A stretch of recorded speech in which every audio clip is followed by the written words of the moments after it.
আমরা যে এত বেশি আবেগের কারণটা কি?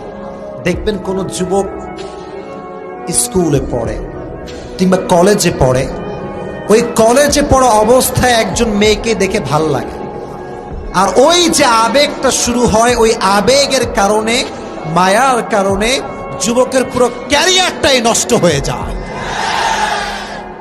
মায়া জিনিস বড় খারাপ জিনিস। এই মায়াটা হচ্ছে এমন একটা জিনিস, পৃথিবীর সবচাইতে শক্তিশালী মানুষকে যে জিনিসটা কাবু করে ফেলে, এটার নাম হচ্ছে মায়া। এবং পৃথিবীর সব জায়গায় জিতে যাওয়া মানুষও এক জায়গায় হেরে যায়, এটার নামও হচ্ছে মায়া। ঠিক কিনা বলো? এর জন্য কারো মায়ায় পা দিও না। তবে হ্যাঁ, ভালো তো একজনকে বাঁচতেই হবে। নিজের বউকে ভালোবাসার দরকারটা আছে না নাই? মায়ার সিঁড়িতে যখন পা রাখবা, সাবধানে পা রাখবা। যখন কারো মায়ার সিঁড়িতে পা রাখবা, উঠবা হচ্ছে একটা দেয়াল পরিমাণ। খাগড়াছড়ির ভাইয়ারা কি পরিমাণ?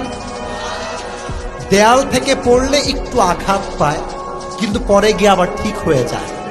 কিন্তু যখন মায়াতে পা দিবা, 10 তলায় উঠে যেও না, কারণ যার মায়ায় তুমি পড়বা সে যদি ঠাস করে ফেলায় দেয়, ওই যে বেকা হবা, আর তুমি সোজা হয়ে দাঁড়াতে পারবা না।